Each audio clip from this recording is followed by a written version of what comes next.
నువ్వు చెప్పడం first 32 years కష్టం ఉన్నది కదా అని చెప్పేసి అంటే ఎంకరేజ్ చేయకుండా డిస్కరేజ్ చేసినప్పుడు. Hi friends, welcome to my channel Shivani story.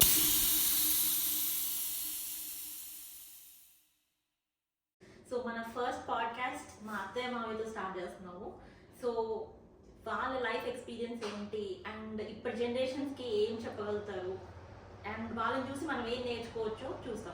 Yeah so మామయ్య యాక్చువల్గా మిమ్మల్ని చూస్తే లిటరల్గా నేను పర్సనల్గా చాలా ఇన్స్పైరింగ్గా ఫీల్ అవుతాను. ఫస్ట్ థింగ్ ఎందుకంటే మీరు నల్గొండ నుంచి వచ్చి ఇక్కడ మొత్తం సెటిల్ అయ్యి మీరంతా మీరే అన్ని కంపెనీని ఒక స్టాండర్డ్ పొజిషన్లో తీసుకొచ్చి అన్ని మెయింటైన్ చేశారు. సీరియస్లీ నేనైతే చాలా ఇన్స్పైరింగ్గా ఫీల్ అవుతాను మీది.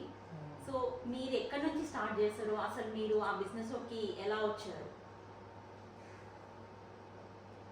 స్టార్టింగ్ నుంచి స్టార్టింగ్ నుంచి చెప్తే స్టార్ట్ కాదు. స్టార్టింగ్ నుంచి అయితే 1990లో మనం బిజినెస్ స్టార్ట్ చేసాం. ఓకే, 1990 అంటే జనవరి. Age 23 years. నా ఏజ్ 1992 ఫిబ్రవరి జనవరి ఫిబ్రవరి కదా స్టార్ట్ చేసినాం. అక్కడ నుండి చిన్న 40,000 రూపీస్ ఇన్వెస్ట్మెంట్. అక్కడ నుండి స్టార్ట్ అయ్యి రేణుక ఫీల్డ్ ఎప్పుడైంది? 2000 వరకు బిజినెస్ డెవలప్ చేసి సిస్టర్స్ పెళ్ళి బ్రదర్స్ పెళ్ళి అన్నీ కంప్లీట్ చేసుకొని హైదరాబాద్ షిఫ్ట్ అయింది. హైదరాబాద్ షిఫ్ట్ అయిన తర్వాత ఇక్కడ 2016 స్టార్ట్ అయింది. 2016లో ఒకటి ఈవెంట్ డిజిటల్ ప్రింట్ స్టార్ట్ చేసినాం. అక్కడ నుండి మన బిజినెస్ స్టార్ట్ అయింది. ఇది మొనోపోల్ బిజినెస్. ఇది మొనోపోలి. అందులో ఇక్కడ లేదు ఏ ఏరియా అంటే ఇది ఈస్ట్ హైదరాబాద్లో లేదు కాబట్టి మనకు తొందరగా పికప్ అయింది. మంచిగా పబ్లిక్ కూడా సపోర్ట్ ఇచ్చింది కాబట్టి మనం మంచి డెవలప్మెంట్ అయింది. ఇంకోటి ఏంటంటే మన పర్ఫార్మెన్స్ బాగుంటుంది, మిషన్ పర్ఫార్మెన్స్ బాగుంటుంది కాబట్టి బాగా ప్లస్ అయింది. దీంతో మనం ఇక్కడ సెటిల్ అయిపోయింది. పిల్లలు బాబు కూడా మంచి సెటిల్ అయిపోయింది. అంతే. మీరు ఈ బిజినెస్ చేసినప్పుడు స్టార్ట్ చేసినప్పుడు ఏ డిఫికల్టీస్ ఫేస్ చేస్తారు, ఛాలెంజెస్? ఫస్ట్ చేసింది ఫస్ట్ రాదు కదా కస్టమర్స్ అంటే ఇది జీరో నాలెడ్జ్ తోటి స్టార్ట్ అయింది. Zero knowledge. ఇంకోటి ఏంటంటే మనం అప్పుడే స్టార్ట్ చేసినాం కాబట్టి నేర్చుకున్నాం. దాని మీద నేర్చుకొని కస్టమర్స్ మార్కెటింగ్ చేసుకొని కస్టమర్సే మనకు చెప్తారు ఏమేమి కావాలి. మన నాలెడ్జ్ కాకుండా కస్టమర్ నాలెడ్జ్ తోటి మనం డెవలప్ అయ్యింది. దీంతో బాగా పికప్ అయ్యి మార్కెట్లో మంచి నేమ్ వచ్చి south west Hyderabad, south Hyderabad, east Hyderabad cover చేసుకున్నాం. దాంతో మంచి మార్కెటింగ్. దాదాపు 500 to 600 కస్టమర్స్ ఉంటుంది. అండ్ ఆల్సో మీరు ఏ మోటివేషన్తో అంటే ఎవరైనా చూసి ఇన్స్పైర్ అయ్యి మీరు స్టార్ట్ చేశారా బిజినెస్, లేకపోతే మీ ఓన్ థాట్? యాక్చువల్లీ ఇది నా కాన్సెప్ట్ ఏముంటుందంటే కంప్లీట్ ఒకటి చేసిన బిజినెస్ చేయకూడదు అని నా కాన్సెప్ట్. రిస్క్ అయినా పర్లేదు కానీ మొనోపోల్ ఉండాలి. నేను ఫస్ట్ 1990లో స్టార్ట్ చేసినప్పుడు మొనోపోల్ ఉంది. డిస్ట్రిక్ట్ మొత్తంలో ఫస్ట్ నేనే స్టార్ట్ చేసిన. ఇది కూడా నేను ఫస్ట్ ఈస్ట్ హైదరాబాద్లో నేను స్టార్ట్ చేసిన. దాంతో మనం దాన్ని అంటే ఏమంటారు మనకు ఛాలెంజ్గా తీసుకొని నేను స్టార్ట్ చేస్తాను. దాన్ని మనం ఛాలెంజ్ తీసుకొని పర్ఫెక్ట్గా మూవ్ చేస్తాం. అది దాంతో మార్కెట్ పికప్ అయ్యి బిజినెస్ కూడా బాగా జరుగుతుంది. సో హార్డ్వేర్కి ఎందుకు రావాలనిపించింది? హార్డ్వేర్ కాదు, ఇది ప్రింటింగ్. ఇది ఇక్కడ అంటే ఆల్మోస్ట్ ఇది హైదరాబాద్లో లేదు. హైదరాబాద్లో 1 or 2 ఉన్నప్పుడు నేను స్టార్ట్ చేసిన. ఇప్పుడు చాలా అయినాయి అనుకో. కానీ నేను నాది థర్డ్ మిషన్ ఉండే మా హైదరాబాద్లో. మనం చూసేది కూడా యూనిక్. ఒకటి మోనోపోల్ బిజినెస్ చూస్తాం మన వల్ల అయ్యేది ఒకటి. ఇంకోటి మెయిన్ థింగ్ ఏంటంటే వన్ టైం ఇన్వెస్ట్మెంట్ ప్లస్ ఇంకోటి అంటే ఇన్కమ్ సోర్స్ ఉండదు. వన్ టైం ఇన్వెస్ట్మెంట్ చేసేసి దాంతో మనం ఇన్కమ్ గెయిన్ చేయాలని నా ఉద్దేశం. హైదరాబాద్లో హోల్సేల్ బిజినెస్ అంటే మనం ఇన్వెస్ట్మెంట్ చేయాలా, అందరికీ పనిచేసి మన అక్కడ మనం డబ్బులు తీసుకోవాలి. అదే మన వల్ల కానంత ఇన్వెస్ట్మెంట్ లేదు కాబట్టి తక్కువ ఇన్వెస్ట్ తోటి ఇన్పుట్ ఎక్కువ రావాలని ప్లాన్ చేసాం. కాన్సెప్ట్ అది మెయిన్ మొదటి నుంచి కూడా. ఓకే.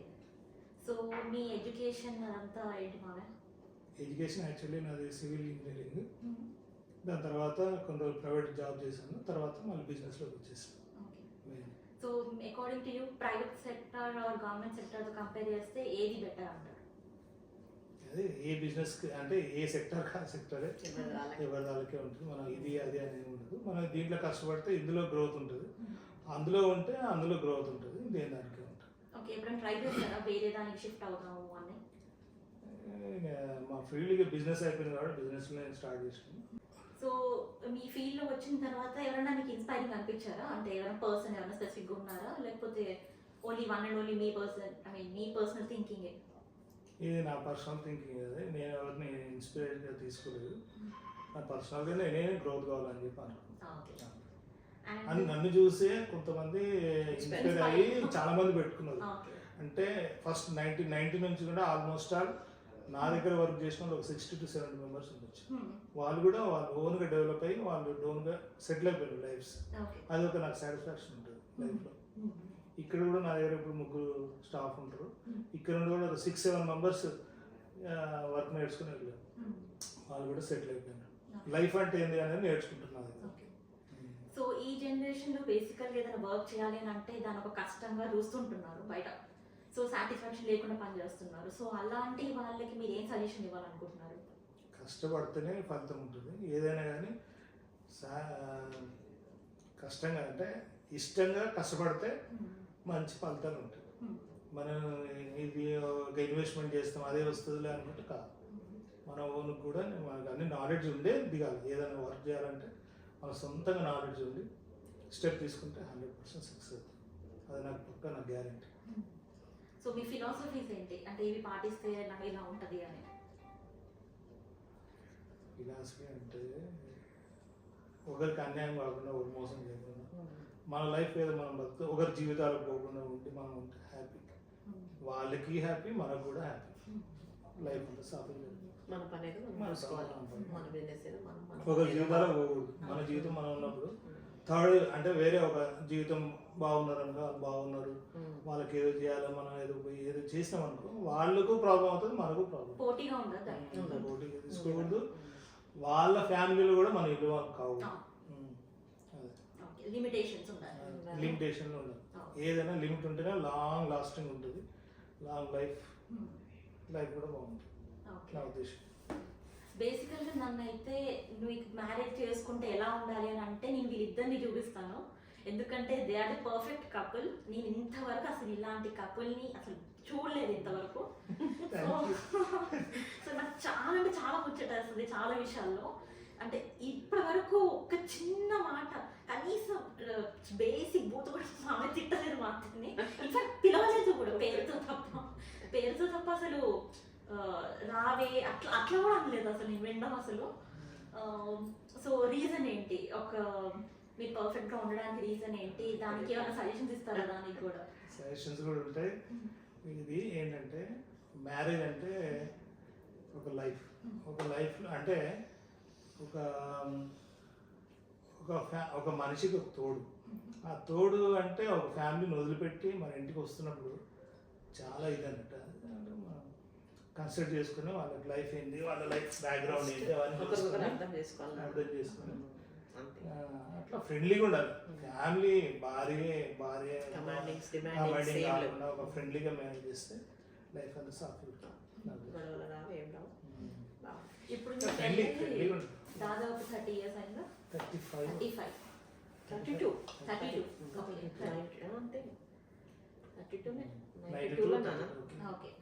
32 రన్నింగ్. రేపు మా ఫిబ్రవరి వస్తే 32 కంప్లీట్. ఓకే.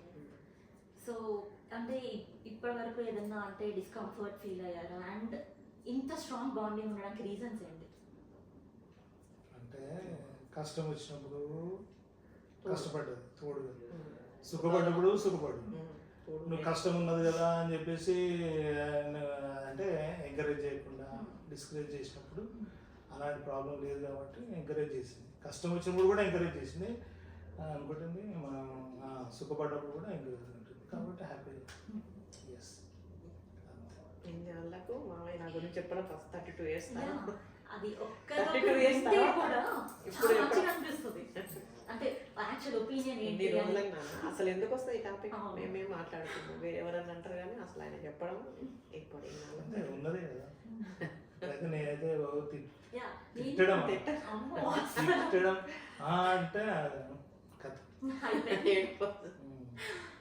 రాదు అసలు తిట్టడం రానే రాదు. తిట్టను కూడా ఎవరు కూడా నేను నడిస్తే రాను, నేను వర్కర్స్ కూడా రాను అనాల్సిందే. రాను. కానీ ఏంద్ర బాబు రాలేదు, ఏంద్ర బాబు అంట కానీ ఏంద్ర బాబునే వేస్ట్ ఫీల్ ఇట్లాంటి మాటలే రాదు. కొడుకే కదా నాన్న. ఇప్పటికీ బావ భావని కూడా అసలు చూడలేదు నేను. బావ రానాడు. అవును. అరే అదేంద్ర అయితే నేనంట కానీ మామయ్య అసలు అన్నాడు. And నాన్న. చాలా ఓపిక. ఎంత అంటే ఎక్కడికి తీసుకెళ్ళమంటే అక్కడ తీసుకెళ్ళడం, ఎంత అంటే షాపింగ్ చేస్తే ఎంత పేషెన్స్ గా ఉంటారు ఎన్ని హవర్స్ చేసినా కూడా. మామయ్య నీకేమనిపిస్తుంది అక్క అలా చేస్తాం? నాకు చాలా చాలా చాలా బాగా అనిపిస్తుంది నాకు. ఎందుకు ఆ ఏడుపు కాదు కానీ అది అట్లా అనిపిస్తుంది. కలర్ నీళ్ళు వచ్చేస్తాయి. మాట్లాడుతుంటే అట్లా 100% మామయ్యతో నాకు హ్యాపీ ఫుల్. అసలు పెళ్ళి కాకముందు నాన్న ప్రేమ చూసినా అమ్మ ప్రేమ చూసినాం, పెళ్ళి అయినాక 100% ప్రేమ. అది వేరే వాళ్ళు దొరక చెప్పుకోవద్దు నేను కానీ ఇక నాది నాకు తెలుస్తుంది. చాలా హ్యాపీగా ఉన్నా చాలా మంచి. అసలు నాకు చెప్తున్నా కదా అట్లాంటి హస్బెండ్ దొరకడం కూడా ఇప్పుడు ఏదో చెప్తున్నాం మాట్లాడుతున్నాం అని కాదు. రియల్ చూస్తారు కదా ఇప్పుడు అందరు ఇప్పుడు చెప్తున్నా కదా, నన్ను ఎవరైనా వచ్చి నీకు ఎలాంటి హస్బెండ్ కావాలంటే మా మామయ్య చూపిస్తాను. ఎగ్జాంపుల్ ప్రతి విషయంలో ఇప్పుడు ఒక ఆడ మేము భార్య అని చీప తీసేయడం కానీ అట్లా లేదు. ఎంత వాల్యూ ఇవ్వాలో అంత వాల్యూ ఇస్తారు. అట్లా చెప్తున్నాను. కొంతమంది ఏం చేస్తారంటే భార్య అంటే ఏదో చులకన చూస్తారు కదా మనిషి. అట్లా లేదు. అంటే మమ్మల్ని కూడా అట్లా చూడలేదు, మేము కూడా అట్లా చూడాలి. ఒకరికొకరు మర్యాద respect. ఫ్రెండ్స్ ఎక్కువ అంతే. ఏ, ఉంటాయి కొన్ని ఉంటాయి కానీ అది పెద్ద మ్యాటర్. నార్మల్గా డిస్కషన్స్ వస్తే డిస్కస్ చేయాలి. అది కూడా థర్డ్ పార్టీ నుంచి వస్తుంది, మా ఇద్దరి మధ్య నాకు మామయ్యకి ఎప్పుడు రా మేమిద్దరం కొట్లాడి ఇప్పుడు 32 years లో ఎప్పుడో ఇది అని కొట్లాడింది అయితే అసలు గుర్తు కాదు కదా, లేనే లేవు అసలు. థర్డ్ పార్టీ ఉన్నారనుకో, థర్డ్ పార్టీ వేరే విషయాలలో ఆ విషయంలో కామెంట్ చేసినప్పుడు అప్పుడు అంతే తప్ప ఆ విషయం మా విషయంలో అయితే రాదు. అది కూడా ఒక డిస్కషన్ లాగా. Discussion. మళ్ళీ వదిలేస్తాం. అప్పటివరకు అది వదిలేదు. డిస్కషన్లో అలాగే లేదు. అలాగా మాట్లాడుకోవడం కూడా ఏంటంటే ఇంత సంపాదించాలి ఇంత ఇది చేయాలి అనేది అయితే లేదు, ఆమెకు లేదు నాకు లేదు. ఉండడానికి లైఫ్ సంబంధించినంత వరకు ఉంటే సార్ ఒక ఇల్లు అంతే బస్ ఉండడానికి happy life day by day peaceful గా ఉండాలి. అంతే ఈజీ కావాలి. తిన్నామా ఉన్నామా ఎంజాయ్ చేసి అంతే కానీ ఇన్ని లక్షలు సంపాదించి కోట్లు సంపాదించి పెట్టుకున్నా కానీ వాడు ఎంజాయ్ చేసేది ఉండదు ఏముండదు వాడికి అంతే. అందుకని లిమిట్ ఎవరి జీవితం వాళ్ళు అంతే లైఫ్ ఎంజాయ్ చేసుకుని ఉండదు. యాక్చువల్గా నేను మామయ్యని కూడా నేను పుట్టినప్పటి నుంచి ఎలా అయితే చూసాను ఇప్పటికీ అలాగే ఉంటారు. ఇంత కూడా ఎమోషన్స్ లో మోడిఫికేషన్స్ ఉండవు, ఎలాంటి కమాండింగ్ ఉండదు. ఎట్లా ఉన్నారో అలాగే ఉన్నారు మామయ్య మీరు. సీరియస్ గా మొదటి నుంచి ఉంటాను చేంజ్ కాలేదు. ఎంత సంపాదించుకున్నా అని నాకు అంటే ఇది లేదు. ఇంత ఉన్న కాబట్టి ఈ ఫ్యామిలీలో ఎన్నేళ్ళు ఇంత 32 years ఇంతవరకు ఏలు పెట్టి చూపెట్టలేదు. ఎవరైనా మీ ఫాదర్ అయినా రజనీకాంత్ అయినా సుజాత అయినా సురేఖ వాళ్ళు కూడా పిల్లలు ఎవరైనా కానీ చాలా గౌరవించి మంచిది. వాళ్ళు కూడా అంతే. వాళ్ళు కూడా మొదటి నుంచి కూడా చాలా రెస్పెక్ట్. సీరియస్ గా ఉండడం అని కాదు, కాకపోతే రెస్పెక్ట్ తోని ఇలా ఆటోమేటిక్ గా చేస్తాం. ఆటోమేటిక్ వచ్చేస్తుంది మాకు అది. మా అత్తగారి సైడ్ అంతే, అత్తయ్య వాళ్ళ సైడ్ మా మర్దులు ఉన్నారు కదా, అన్నయ్య అనేసరికి అదొక ఏం బెదిరియడం తిట్టడం ఉండదు కానీ అంతే. ఇక అన్నయ్య అంటే అన్నయ్య అంతే. ఇప్పటికీ వేరే వాళ్ళ ఇంట్లో కూడా మన ఫ్యామిలీస్ లో అనుకుంటుంటారు అబ్బా సీన్కి అసలు ఎంత ఓపికనో అసలు ఎలా ఉంటాడో అసలు అని. అండ్ డ్రింక్ చేయడం ఎలాంటి హ్యాబిట్స్ లేవు. First one and only person అనుకుంటాం ఫ్యామిలీ మొత్తంలో ఎలాంటి బ్యాడ్ హ్యాబిట్స్ లేకుండా ఉన్న పర్సన్. అండ్ సీరియస్లీ మామయ్య ప్రొఫెషనల్గా కాదు పర్సనల్ లైఫ్లో కూడా మీరు చాలా ఇన్స్పైరింగ్. అది మేము చాలా చూసి నేర్చుకుంటాం. ఇప్పుడు నేనైనా బావ అయినా రోహన్ అయినా నేర్చుకుంటాం చూసి. మేము ఇలా ఉండాలి, ఎప్పుడన్నా ఓకే ఇలా మాట్లాడాలి, ఇలా అనాలి తెలుస్తుంది మాకు కూడా. చూసి జనరేషన్ ఉంటలేదు నాన్న. ఇట్లా లవ్ చేసి చేసుకుని అరేంజ్ చేసిన సేమ్ జాబ్లు అవి చేస్తున్నారు కదా, ఒకరు నువ్వెంత అంటే నువ్వెంత అనుకోవడాలు విడిపోవడాలు చాలా జరుగుతుంది ఈ మధ్యలో. అట్లా ఈగోలకు పోతున్నారు చాలా. అట్లా పోకుండా ఒకరికొకరికి అర్థం చేసుకొని ఉన్నామనుకో లైఫ్ లాంగ్ 100 ఏళ్ళు బతికినా కానీ కలిసి ఉండగలుగుతాం. పిల్లలతో కానీ బంధువులతో కానీ కలిసి ఉండగలుగుతాం. అదొకటే మా ఆయన ఏం చెప్పేది, అర్థం చేసుకుని కలిసిమెలిసి ఉండాలి. కుటుంబాన్ని అర్థం ఇటు అత్తగారిని వీళ్ళ అత్తగారిని అర్థం చేసుకోవాలి, మా అత్తగారిని అర్థం చేసుకోవాలి. సో ఇప్పుడు వచ్చేసి ర్యాపిడ్ ఫైర్, అంటే మీకు ఏది ఇష్టమో సింగిల్ వర్డ్లో చెప్పేసేయండి, నేను అన్ని 2 అడుగుతుంటా. Sweet, salty. Sweet. Sweet. Okay. Biryani, pickles. Pickles. Pickles. Biryani కూడా pickles. Okay. Early bird or night owl, అంటే పొద్దున ఎక్కువ తొందరగా లేస్తారా, నైట్ ఎక్కువసేపు మెలుకుంటారా? నేనైతే పొద్దున. Morning person. Yeah. Texting or talking, ఎక్కువ చాటింగ్ ఇష్టమా మాట్లాడడం ఇష్టమా? మాట్లాడటం. టెక్స్ట్ అంటే అదే మాట్లాడటం. ఇద్దరం సేమ్. థ్యాంక్ యూ అత్తయ్య అండ్ మావయ్య మన పాడ్కాస్ట్లో పార్టిసిపేట్ చేసినందుకు, మీ ఎక్స్పీరియన్సెస్ని మాతో షేర్ చేసుకున్నందుకు. ఇలాంటి మరిన్ని వీడియోస్ కోసం please to like, share and subscribe Shivani stories. Thank you for watching. Bye bye.